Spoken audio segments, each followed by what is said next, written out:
अस्सलाम वालेकुम। आज का हमारा टॉपिक है लोएस्ट कॉमन मल्टीपल एलसीएम जिसे हम कहते हैं। एलसीएम होता क्या है हमारे पास? The LCM of the given number is the product of all the prime factors including the common factor use only once. LCM हमारे पास होता है कि जितने भी हमारे पास प्राइम फैक्टर किसी नंबर के आ रहे होते हैं उनके प्रोडक्ट को हम एलसीएम कहते हैं। उनमें हमारे पास कॉमन फैक्टर भी काउंट होते हैं। इसकी सेकंड डेफिनेशन हमारे पास ये होती है the smallest common multiple of two और more number is the least common multiple या लोएस्ट कॉमन मल्टीपल हम दोनों यूज़ करते हैं। यानी कि दो नंबर्स या दो से ज़्यादा नंबर्स का जो कि लीस्ट कॉमन मल्टीपल हमारे पास आएगा हम उसको कहेंगे एलसीएम। एलसीएम को आप लोएस्ट कॉमन मल्टीपल भी कह सकते हैं या लीस्ट कॉमन मल्टीपल भी, दोनों का मीन सेम ही है।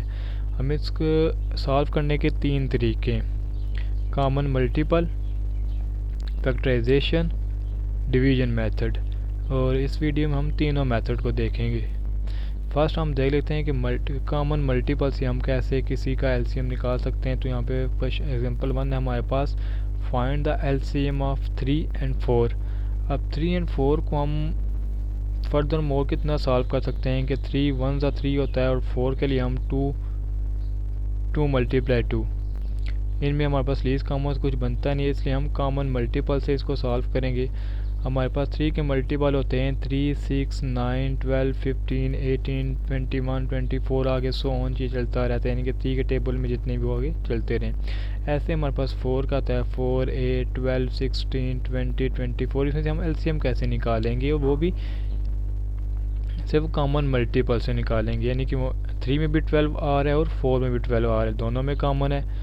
24 3 में भी आ रहा है, 24 4 में भी आ रहा है। लेकिन हमें इसमें से एलसीएम कौन सा होगा? एलसीएम वो होगा वो पहला नंबर जो कि इन दोनों में कॉमन होगा, यानी कि लीस्ट कम जो सबसे पहले इनमें कॉमन आ गया वही इसके एलसीएम में आ जाएगा। एक और एग्जांपल से हम देखते हैं। यहाँ पे हम 3 नंबर ले लेंगे 4 6 and 8। The multiple of 4s are 4 8 12 16 20 24 28। ऐसे फिर हमने 6 के मल्टीपल लिख लिए 6 12 18 24 30 36 एंड नेक्स्ट 8 के लिख लिए। अब इन तीनों नंबर में हमारे पास कौन सा नंबर कॉमन आ रहा है? वो है 24। 24 तीनों में कॉमन आ रहा है। सबसे पहले लीस्ट कॉमन नंबर हमारे पास यही होगा और यही इसका एलसीएम है। The LCM of 4 6 and 8 is 24।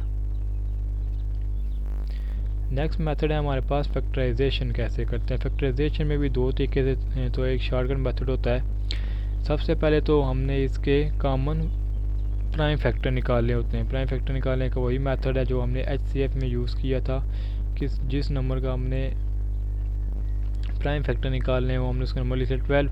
इस पे सबसे पहले प्राइम फैक्टर कौन सा होगा? 2 का, क्योंकि 2 12 पे टेबल जाता है। 2 6 ज़ा 12, 2 3 ज़ा 3 और 3 1 ज़ा 3। हमारे पास 12 के कौन कौन से फैक्टर आ गए? 2 2 3। नेक्स्ट 18 के हमारे पास फैक्टर आते हैं 2 3 3, ये 2 3 3। नेक्स्ट 36 के लिए 2 1 ज़ा 2, 1 कैरी ले लिए, यहाँ पे 16 बन जाएगा। जब 16 बनेगा तो 2 8 ज़ा 16। अब 2 का टेबल 18 पे 9 टाइम जाता है, 3 का टेबल 9 पे 3 टाइम और 3 का टेबल 3 पे 1 टाइम। तो इसके हमारे पास फैक्टर बनेंगे 2 2 3 3 एंड देन 72। 72 के लिए हमारे पास 2 3 ज़ा 6, तो 1 कैरी 12 बन जाएगा, तो 2 6 ज़ा 12। देन इसी तरह 2 1 ज़ा 1 कैरी 16 18 बन गया हमारे पास ये, यानी कि यहाँ पे देखें 36 के हमारे पास फैक्टर निकले हुए थे। तो 72 का हम निकालें, उससे नेक्स्ट हमें सेम यही चीज़ लिख देनी है। तो इससे फैक्टर हमारे पास आ गए 2 2 2 3 3। अब इसमें हमने क्या करना होता है कि एक नंबर अगर एक से ज़्यादा कोई भी प्राइम फैक्टर एक से ज़्यादा नंबर में हमारे पास आ रहा है तो हम उसको 1 टाइम लिखेंगे। जैसे यहाँ पे हमारे पास 2 इन 4 के 4 नंबर में आ रहा था, इसको 1 टाइम लिख लिया। हमारे पास ये 2 3 नंबर्स में आ रहा था तो हमने इसको एक बार करके लिख लिया। देन ये 3 ये भी इन 4 नंबर में आ रहा था तो हमने इसको एक बार करके लिख लिया। और देन ये 3, ये भी 3 नंबर में आ रहा था, इसको भी एक बार करके लिख लिया। देन लास्ट में हमने ये 2 लिखा जो सिर्फ 72 में रह गया था, क्योंकि बाकी सब के कोई ना कोई पेयर बन गए थे। और हमारे पास यही एलसीएम होगा कि हम इन सारे नंबर्स को आपस में मल्टीप्लाई करेंगे, यानी कि इन सारे के सारे प्राइम फैक्टर्स को हम आपस में मल्टीप्लाई करेंगे तो हमारे पास एलसीएम आ जाएगा। एक और क्वेश्चन देख लेंगे। Find the LCM of 45, 75, 125। इसके लिए हमारे पास पहले 45 के प्राइम फैक्टर निकालिए हमने, 75 के प्राइम फैक्टर निकालिए और 125 के। जब सब के हमने प्राइम फैक्टर निकाल लिए और उनको ऐसे इस फॉर्म में लिख लिया, तो अब यहाँ पे हमने जैसे HCF में देखा था कि हम पावर की फॉर्म में लिख लेंगे। 3 हमारे पास 2 टाइम आ रहा है तो हम लिखेंगे 3 की पावर 2 मल्टीप्लाई 5। यहाँ पे 5 2 टाइम आ रहा है तो लिखेंगे 5 की पावर 2 मल्टीप्लाई 3। 125 हमारे पास 5 1 2 3 टाइम आ रहा है 5, तो हम लिखेंगे 5 की पावर 3। हमने HCF में देखा था कि जो सबसे छोटी पावर वाली वैल्यू होती थी हम वो लेते थे, लेकिन LCM में इससे ओपोजिट है। यहाँ पर सबसे हाईएस्ट पावर वाले नंबर हम लेंगे। हाईएस्ट पावर आप देख लें, यहाँ पे 3 की पावर 2 है, यहाँ पे 3 की पावर 1 है, यहाँ पे 3 है ही नहीं, तो सबसे ज़्यादा पावर कौन सी बनी है? 3 की पावर 2 हम ये ले लेंगे। देन 5 में देखें, 5 की पावर 1, 5 की पावर 2, 5 की पावर 3, 5 की पावर 3 बड़ी वैल्यू है तो हम ये नंबर ले लेंगे। फिर हम इन दोनों को आपस में प्रोडक्ट करेंगे तो हमारे पास आंसर आ जाएगा LCM में। 3 की पावर 2 का मीन्स ये होता है हमारे पास 3 मल्टीप्लाई 3, और 5 की पावर 3 मीन्स 5 मल्टीप्लाई 5 मल्टीप्लाई 5, इनके 3 टाइम 5 खुद से ही मल्टीप्लाई होगा। डिवीजन मेथड के लिए हमारे पास इसके कुछ स्टेप होते हैं। अगर आपको स्टेप याद होंगे तो आप आसानी से कोई भी LCM का क्वेश्चन कर लेंगे। नंबर 1, हमारे पास जितने भी नंबर दिए जाते हैं जिनका हमने LCM लेना होता है, divide them by a prime number which divided all the number और at least one number completely and put the question under the number in the next row.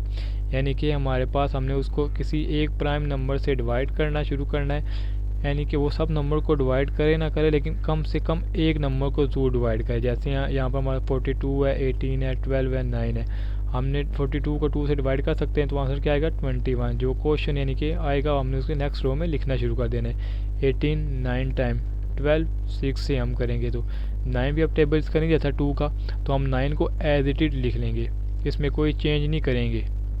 Then next again 2 से करेंगे और इसको हम solve करेंगे। अब यहाँ पे देख लें हमारे पास 21 9 3 9। अब यहाँ पे हमारे पास 2 का टेबल किसी पर भी नहीं जाता तो हम फिर 3 के टेबल लेके जाएंगे। 3 के टेबल जहाँ जहाँ जाएगा हम उसको सॉल्व करेंगे और बाकी उस तरह रहने देंगे।